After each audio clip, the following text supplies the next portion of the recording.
أعوذ بالله من الشيطان الرجيم. بسم الله الرحمن الرحيم.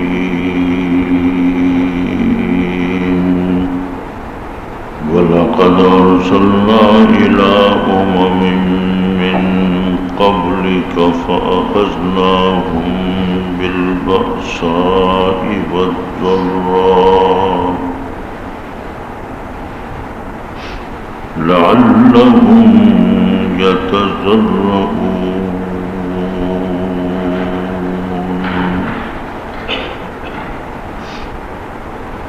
اللهم صل على محمد وعلى آل محمد كما صليت على إبراهيم وعلى آل إبراهيم إنك حميد مجيد.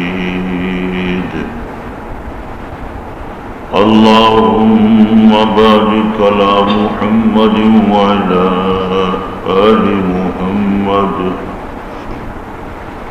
كما باركت على إبراهيم وعلى آل إبراهيم إنك حميد مجيد.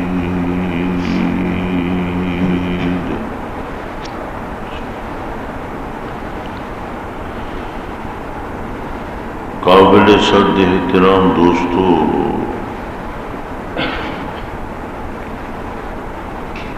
آج کی نماز تراویح میں سورہ انعام مکمل ہو چکی ہے اور سورہ اعراف شروع ہو چکی ہے. 2 رکوع کم 8 پارے نماز تراویح میں پڑھے جا چکے ہیں. سورہ انعام کے اندر جن مضامین کا آہستہ کرو جن مضامین کو مطالب کو بیان کیا گیا تھا اس کا ایک اجمالی خاکہ رات درس کے اندر بیان ہو چکا ہے. جہاں سے تلاوت شروع ہوئی، اللہ تبارک و تعالی نے حضور پاک صلی اللہ علیہ وسلم کے صحابہ کو تسلی کا پیغام دیتے ہوئے فرمایا اور حضور کو کہ آپ سے پہلے ہم نے مسلسل کئی امتوں کی طرف نبی رسول بھیجے. جس طرح آج آپ موجود ہیں، آپ کی مخالفت ہو رہی ہے، ہر نبی رسول کے ساتھ قوموں نے، لوگوں نے مقابلہ کیا. نتیجہ یہ نکلا کہ جب نبی اور رسول کے مقابلے میں آئے تو اللہ تبارک و تعالی نے ان کو فقر، قحط، بیماریاں، تکلیفوں میں مبتلا کیے. اس میں حکمت یہ تھی کہ لعلہم یتضرعون، تاکہ یہ لوگ توبہ کریں، استغفار کریں، نبی اور رسول کی مخالفت نہ کریں. قرآن پاک کہتا ہے کہ جب بھی اللہ کی طرف سے ان پر کوئی نصیحت، کوئی تذکرہ، کوئی تربیت ان کی گئی، ہر نصیحت کو، ہر بات کو وہ بھول گئے، یہاں تک کہ پھر اللہ کو تبارک و تعالیٰ کی طرف سے فراخی آئی. اتنی فراخی، اتنا مال، اتنی دولت کہ انتہائی فراخی، لیکن انتہائی فراخی میں پھر وہ تکبر کرنے لگ گئے. اچانک ہی اللہ تبارک و تعالیٰ کی طرف سے پھر پکڑ آ گئی. فَإِذَا هُمْ مُبْلِسُونَ، پھر وہ نا امید ہو گئے.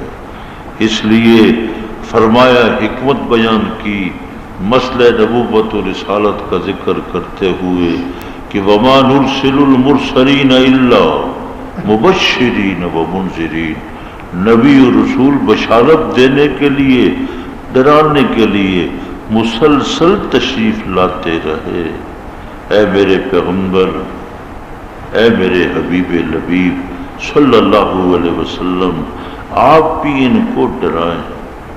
یہاں تک کہ مشرکین مکہ نے حضور پاک صلی اللہ علیہ وسلم کے ساتھ یہ شرط لگا دی کہ ہم آپ کی مجلس میں، محفل میں آنا چاہتے ہیں، لیکن جب آتے ہیں تو بلال بیٹھا ہے، صہیب رومی بیٹھا ہے، اس لیے ہماری توہین ہے کہ ایسے غلاموں کے ساتھ، غریبوں کے ساتھ ہم بیٹھے۔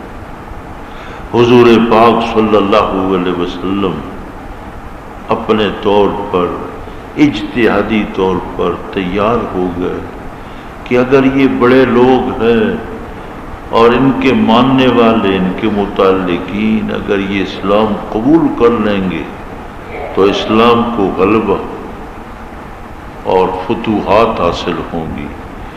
اس لیے حضور پاک صلی اللہ علیہ وسلم نے صحابہ کرام کے بارے میں ارادہ کر لیا کہ اب تھوڑی دیر کے لیے ان کو دور کر دیا جائے، لیکن اللہ پاک نے فرمایا وَلَا تَطْرُدِ الَّذِينَ يَدْعُونَ رَبَّهُمْ بِالْغَدَاةِ وَالْعَشِيِّ، اے میرے پیغمبر، اے میرے حبیب لبیب صلی اللہ علیہ وسلم، ہمیں یہ پسند نہیں کہ آپ ان صحابہ کو اور ان لوگوں کو اپنی مجلس سے، اپنی محفل سے دور کریں جو صبح شام اللہ کو پکارتے ہیں اور اللہ اللہ کرتے ہیں، لا الہ الا اللہ پڑھتے ہیں، یریدون وجہا، ان کا مقصود مطلوب اللہ کی رضا ہے، اس لیے ہمیں یہ پسند نہیں۔ مسلسل اس کا تذکرہ کرتے ہوئے اب مسئلہ توحید کہ انی نہیت ان اعبد الذین تدعون من دون اللہ، اللہ کے علاوہ جن بتوں کی تم پوجا کرتے ہو جو تمہارے مشکل کشا ہے، فرمایا کہ اللہ پاک نے تمہارے ان معبودان باطل سے مجھے اللہ نے روک دیا، لا اتبع اہواءکم، میں تمہاری خواہشات کی پیروی نہیں کر سکتا۔ اللہ پاک کے علم کا ذکر ہے وَعِندَهُ مَفَاتِيحُ الْغَيْبِ لَا يَعْلَمُهَا إِلَّا هُوَ، چھپا ہوا علم غیب سارا کا سارا اللہ کے پاس ہی ہے، اللہ کے علاوہ اور کوئی نہیں جانتا۔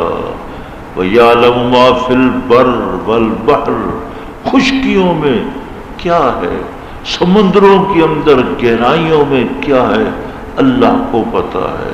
وَمَا تَسْقُطُ مِن وَرَقَةٍ إِلَّا يَعْلَمُهَا، کوئی پتا بھی، درختوں کے ساتھ لاکھوں کروڑوں پتے لگے ہوئے ہوتے ہیں لیکن موسم خزاں میں وہ چھڑتے ہیں، فرمایا جب بھی کوئی پتا گرتا ہے اللہ کے علم میں، اللہ نظر لگایا، فرمایا وَلَا حَبَّةٍ فِي ظُلُمَاتِ الْأَرْضِ، اور نہ کوئی دانہ جو زمین کے کسی حصے میں موجود ہے۔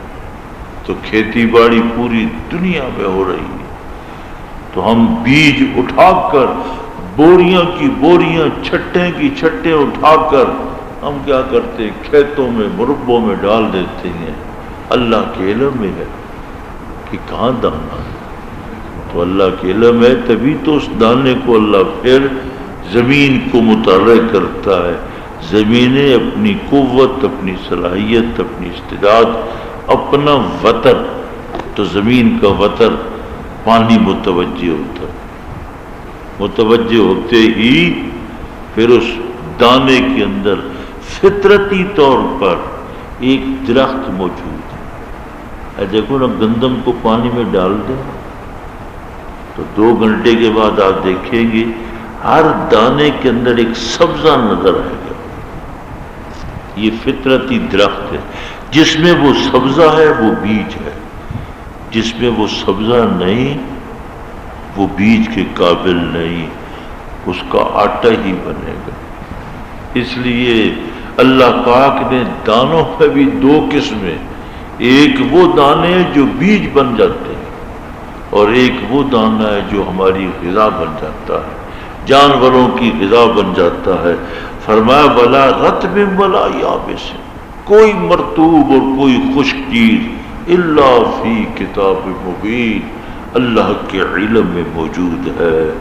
اللہ پاک نے فرمایا مسئلہ توحید کا تذکرہ کرتے ہوئے یہ مسلسل ہی فرمایا کہ دیکھو جب یہ لوگ کافر مشرک خدا کی آیات کے اندر لگے ہوئے ہوں، مشغول ہوں، تو فرمایا میرے پیغمبر پھر آپ ان سے اعراض فرمائیں، اس مجلس پہ نہ جائے کہ اب یہ خدا کی توہین کر رہی ہیں۔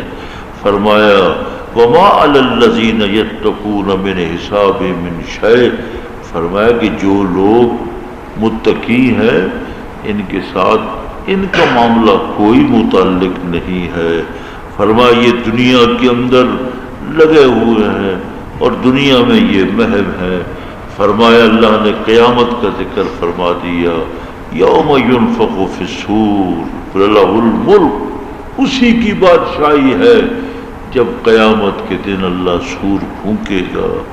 اور فرمایا حضرت ابراہیم علیہ السلام کا واقعہ آ گیا کہ حضرت ابراہیم علیہ السلام نے اپنے باپ آزر سے کہا اتتخذ اصناما آلہۃ، آپ نے ان بتوں کو اپنا الہ بنا لیا ہے۔ اور پھر مسئلہ توحید سمجھاتے ہوئے قرآن پاک کہتا ہے جب رات آئی رآ کوکبا، ستاروں کو دیکھا، قال ھذا ربی، یہ میرا رب ہے۔ فلما افل، جب ستارے غروب ہو گئے، فرما لا احب الافلین، جو غروب ہو جائے کبھی ہو کبھی نہ ہو وہ رب نہیں۔ رب تو وہ ہے جو ہر وقت جاگ رہا ہو، ہر وقت مخلوق کی طرف متوجہ ہو۔ فلما رأى القمر بازغا، پھر چاند آ گیا اور روشن بڑا، قال ھذا ربی، فلما افل قال لئن لم يهدني ربي لأكونن من القوم الضالين۔ چاند بھی ڈوب گیا، فرمایا اے میرے رب اگر تو میری رہنمائی نہ کرتا میں تو پٹک جاتا، اس لیے یہ بھی رب نہیں۔ فلما رأى الشمس بازغة، پھر سورج کو دیکھا، اللہ ھذا ربی ھذا اکبر، یہ میرا رب ہے۔ کیونکہ ساری قوم ستاروں کی پوجا کرتی تھی، چاند کی پوجا کرتی تھی اور مریخ کی، مشتری کی، زحل کی۔ فرمایا ھذا اکبر، یہ ہے۔ فلما افلت، یہ بھی غروب ہو گئی۔ ڈوبتے سورج کو وقت شام دے، حسن والے حسن کا انجام۔ وہ روزانہ ڈوب رہا ہے نا، تو ڈوبتا ہے تو بتلاتا ہے نوجوانوں کو بے شک تو آج تیری جوانی ہے۔ تو سورج پر بھی جوانی آئی، جب نکلا تو بچہ تھا، پھر دوپہر ہوئی تو جوان تھا، عصر کے وقت بوڑھا ہو گیا، اب گیا غروب ہو گیا۔ تو بھی ایسے اب دنیا میں پیدا ہوا، تیری زندگی سورج کی طرح ہے، ستاروں کی طرح ہے۔ اللہ دیکھو ایک ایک چیز ہمیں خبر دیتی ہے لیکن ہمیں اپنی موت یاد نہیں ہے۔ فرمایا یا قوم انی بریء مما تشرکون، میرا کوئی تعلق نہیں، تم پوجا کرتے ہو یہ خدا نہیں ہے۔ انی وجہت وجہی للذی فطر السماوات والارض حنیفا وما انا من المشرکین، میں تو اپنے اللہ کے سامنے ہی اپنا چکاؤں گا۔ آگے اللہ نے یہاں پر کئی انبیاء کا تذکرہ کیا، اللہ کئی انبیاء کا۔ فرمایا وَتِلْكَ حُجَّتُنَا آتَيْنَاهَا إِبْرَاهِيمَ عَلَىٰ قَوْمِهِ، وَوَهَبْنَا لَهُ إِسْحَاقَ وَيَعْقُوبَ وَكُلًّا هَدَيْنَا وَنُوحًا هَدَيْنَا مِن قَبْلُ وَمِن ذُرِّيَّتِهِ دَاوُودَ وَسُلَيْمَانَ وَأَيُّوبَ وَيُوسُفَ وَمُوسَىٰ وَهَارُونَ. سارے نبیوں کا ذکر ہے. وَيَحْيَىٰ وَعِیسیٰ وَإِلیاس كُلٌّ مِّنَ الصَّالِحِينَ وَإِسْمَاعِیلَ وَالْيَسَعَ وَيُونُسَ وَلُوطًا. 25 پیغمبروں کے نام لیے. وَمِنْ آبَائِهِمْ وَذُرِّيَّاتِهِمْ وَإِخْوَانِهِمْ. ان کی آباء و اجداد، ان کی اولاد، ان کے بھائی. وَاجْتَبَيْنَا ذَلِكَ هُدَى اللَّهِ. یہ سارے نبی تھے، پیغمبر خدا کی ہدایت دین فطرت پر چل رہے تھے. فرمایا اب آخر میں وَلَوْ أَشْرَكُوا. لو آتا ہے امر محال کے لیے. بالفرض یہ پیغمبر اور یہ نبی اور رسول بھی اشرکو خدا کے ساتھ کسی اور کو شریک ٹھہراتے کہ اللہ کا کوئی ساجی ہے، اللہ کا کوئی پارٹنر ہے، اللہ کا کوئی ہم پلہ ہے، اللہ کے ساتھ کوئی بیٹے بیٹیاں مال دولت کاروبار دے سکتا ہے، یہ شرک ہے. لَحَبِطَ عَنْهُمْ مَا كَانُوا يَعْمَلُونَ. ان کے عمل بھی مٹ جاتے. اللہ نبی سے شرک نہیں ہوتا، لیکن ہمیں سمجھانے کے لیے دیکھو یہ میرے نبی ہیں، میرے نائب ہیں، میرا کلام اترتا ہے، میرا فرشتہ آتا ہے. بالفرض ہو نہیں سکتا. بالفرض اگر یہ بھی میرے ساتھ کسی کو شریک ٹھہراتے لَحَبِطَ عَنْهُمْ مَا كَانُوا يَعْمَلُونَ. ان کے اعمال بھی مٹ جاتے. شرک سے عمل مٹ جاتا. بے شک نمازیں پڑھیں، ہاں جی 5-6 نمازیں، تہجد پڑھیں، اشراق پڑھیں، چاش پڑھیں، نماز زوال پڑھیں، اوابین پڑھیں، پر شرک آ گئی کوئی نماز خدا کی بارگاہ میں قبول نہیں ہے. مسلسل اللہ پاک نے اس کا تذکرہ کرتے ہوئے، اپنی نعمتوں کا تذکرہ کرتے ہوئے قال ولو اننا نزلنا الیہم الملائکہ، فرمایا اگر ہم فرشتوں کو بھی اتارے نا تو ان سے آ کر مشرکین مکہ سے وہ پھر مردے زندہ ہو کر گفتگو بھی کرنے لگ جائے نا، پھر بھی یہ لوگ ایمان نہیں لائیں. یہ تیرے پتھر تے سخت دل ہے. وَكَذَلِكَ جَعَلْنَا لِكُلِّ نَبِيٍّ عَدُوًّا. فرما ہر زمانے میں نبی کے دشمن رہے ہیں، انسانوں میں سے جنوں میں سے بھی. یہ بھی آج حضور پاک صلی اللہ علیہ وسلم کے مقابلے میں سب کے سب یہ دشمن ہے. آگے اللہ پاک نے یہاں پر معجزات کا ذکر کرتے ہوئے پھر فرمایا وَرَبُّكَ الْغَنِيُّ ذُو الرَّحْمَةِ. آپ کا رب بڑا غنی ہے. اللہ ذو الرحمہ، وہ رحمتوں والا ہے. اللہ یہ نہیں چاہتا کہ میری مخلوق جہنم میں جائے. اگر کوئی جہنم میں جائے گا تو اپنے اعمال کی بنیاد پر. اللہ کو یہ پسند نہیں، اللہ یہ نہیں چاہتے. اللہ اتنے مہربان ہے، ماں باپ سے بھی زیادہ اللہ مہربان ہے.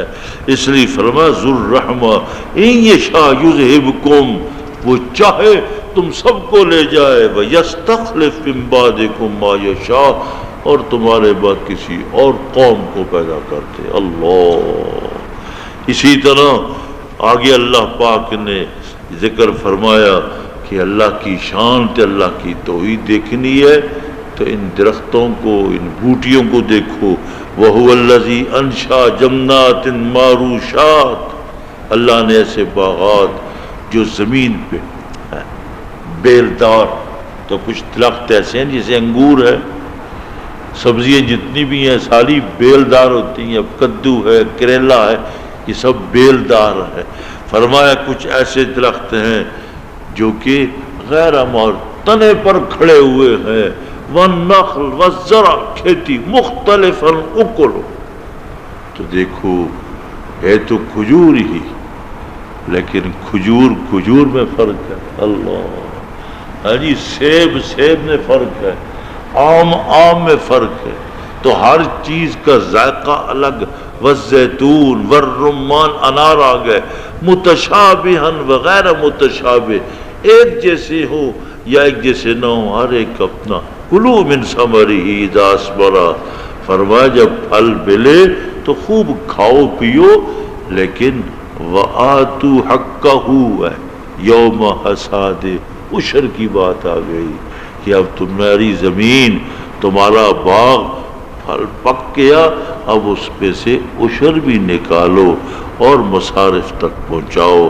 اللہ پاک نے آگے جانوروں کا ذکر فرمایا کہ کچھ جانور ایسے ہیں کہ جو جانور وہ بوجھ کے لیے اللہ نے پیدا کیے۔ آگے اللہ نے 8 جوڑے من الزان فرمایا کہ دیکھیے بھیڑ میں سے بھی اور اسی طرح بکرے میں سے بھی جوڑا جوڑا مذکر بھی ہے مؤنث بھی ہے۔ اس کے ساتھ ساتھ ہی فرمایا کہ ہاں ومن الابل اثنین، اونٹ میں بھی جوڑا ہے، بقر میں بھی جوڑا ہے۔ تو بقر کا لفظ ایسا ہے جو بھینس کو بھی، عرب میں بھینس نہیں ہے، یہ ہمارے اس علاقے میں پائی جاتی ہے، یہ بر صغیر میں، تو اس کو جاموس، عربی زبان میں جاموس کہتے ہیں، لیکن بقر میں یہ بھی آ گئی۔ تو فرمایا اللہ پاک نے کہ دیکھیے یہ مذکر ہو تب مؤنث ہو تب اللہ نے تمہارے لیے حلال کر دیا ہے۔ مشرکین مکہ کیا کرتے تھے، اس اپنے بتوں کے نام پر نامزد کر کے سمجھتے تھے کہ یہ اب حرام ہے۔ اللہ پاک نے محرمات کا ذکر کیا، محرمات کا ذکر کرتے ہوئے پھر اللہ نے اللہ تشرکوا بہ شیئا، کہ اللہ کے ساتھ کسی کو شریک نہ ٹھہراؤ، خدا یکتا ہے، ایک ہے۔ آگے اللہ پاک نے سورہ اعراف کا ذکر آ گیا، تو سورہ اعراف کے اندر بھی خدا کی توحید بھی ہے، رسالت بھی ہے، اور اسی مسئلہ توحید مسئلہ رسالت پر اللہ پاک نے 6 نبیوں کے 6 انبیاء کے واقعات کا تذکرہ فرمایا۔ حضرت آدم کا تذکرہ بھی اس میں آ گیا کہ ما منعک اللہ تسجد اذ امرتک، شیطان تینوں میں حکم دیتا سی تو کیوں نہیں سجدہ کیتا، انا خیر منہ، میں آدم سے افضل ہوں، خلقتنی من نور و خلقتہ من طین۔ دیکھیے اللہ پاک نے فرمایا کہ اچھا پھر راندہ درگاہ ہے، نکل جا جنت سے، نکلتے کہ لگا اللہ انظرنی الی یوم یبعثون، میں نے مہلت دے دیو۔ اللہ نے فرمایا جاؤ پھر انک من المنظرین، مہلت ہے۔ اس نے کہا مہلت تو مل گئی، اب کہنے لگا اچھا آدم کی وجہ سے جنت سے نکلا ہوں، اب میں لأقعدن لهم صراطک المستقیم، تیرے صراط مستقیم کے کنارے پر میں بیٹھ جاؤں گا، وہاں سے میں پھر لوگوں کو اغوا کروں گا۔ ثم لآتینہم من بین ایدیہم، ہاں جی سامنے سے بھی آؤں گا، ومن خلفہم پیچھے سے بھی، وعن ایمانہم دائیں طرف سے بھی اور بائیں طرف سے بھی، ولا تجد اکثرہم شاکرین۔ اللہ، آپ اکثر کافر ہی پائیں گے۔ تو دیکھو کفر زیادہ ہے، ہاں جی نیکی تھوڑی ہے۔ مثلا اس وقت تقریباً اب وہ اعداد و شمار والے کہہ رہے ہیں کہ 6 ارب کی دنیا میں آبادی ہے، تو تقریباً 1.5 ارب مسلمان ہیں، 1.5 ارب کے قریب۔ اس میں سارے جتنے بھی مسلمانوں کے طبقات ہیں سب اس میں شامل ہو گئے۔ تو فرمایا اللہ کریم نے کہ وہ مہلت مانگی، اللہ نے فرمایا جا پھر، ہاں ٹھیک ہے، اخرج منہا مذموما مدحورا، فرمایا میں نے بھی جہنم تو تم سے ہی بھرنی ہے۔ اللہ، حضرت آدم کا پھر ذکر آ گیا، پھر مسلسل ہی اللہ پاک نے لباس کا بھی ذکر فرمایا کہ دیکھو خذوا زینتکم عند کل مسجد، ذکر مسجد کا مراد نماز ہے، جب نماز پڑھو تو پھر اچھا لباس، اللہ ہے۔ دیکھو ہم دفتر جاتے ہیں کتنا اچھا لباس پہن کر، میں اب دفتر جا رہا ہوں تو خدا کے دربار میں تو خدا کا بڑا دربار ہے۔ اچھا لباس، یہ جو ٹوپیاں لا کر رکھ دیتے ہیں نا، نماز نہیں ہوتی، اسے سر ننگا نماز پڑھ لینا اچھا ہے، سارے منڈے ٹھنڈے مار دینے، بس اسراف ہی ہے، کوئی فائدہ نہیں اس کا۔ یا تو اپنے جیب میں ٹوپی ہو یا کوئی رومال ہو۔ یہ جو مسجد میں ٹوپیاں پڑی ہوتی ہیں تو جس کو لڑکے بھی آ کر اپنے پاؤں سے کبھی ادھر پھینکے کبھی ادھر پھینکے، اگر ہم وہ ٹوپی پہن کر کسی ڈی سی سے ملنا ہو، تھانے دار سے ملنا ہو، تو کبھی بھی ہم نہیں پہن۔ کسی شادی میں ہم جانے کے لیے تیار نہیں کہ یہ ٹوپی جو ہے میں سر پر کر کے شادی میں چلا جاؤں، تو پھر خدا کے دربار میں۔ اس لیے کچھ دوست ہیں وہ لاتے تو ہیں نیکی، چلو جی لوگ نماز پڑھیں گے ہم کو ثواب ملے گا، اس کا کوئی فائدہ نہیں، وہ پیسے بجلی کے بل میں دے دیں، ہاں جی بجلی کا بل جو ہے اس میں دے دینے چاہیے، ہاں کام آئیں گے مسجد کو۔ اس لیے فرمایا اللہ پاک نے اس مقام پر کہ ہاں جب نماز پڑھو تو خوب کلو واشربو، کھاؤ بھی پیو بھی، ولا تسرفو، اسراف نہیں، اسراف کرو گے تو بخیل پیدا ہوگی، بدعزمی پیدا ہو جائے گی۔ اس لیے انہ لا یحب المسرفین۔ آگے اللہ تبارک و تعالیٰ نے وہی جنتیوں کا، جہنمیوں کا، آراف والوں کا، تو آراف جنت تے جہنم کے درمیان ایک دیوار ہے، جن کی نیکیاں اور برائیاں برابر ہو جائیں گی اللہ ان کو مقام آراف پر جگہ دے گا، جنتی جنت میں چلے جائیں گے، جہنمی جہنم میں۔ جب وہ آراف والے جہنمیوں کو دیکھیں گے نا تو انہیں یقین ہوگا ہم تو بڑے مزے میں ہیں،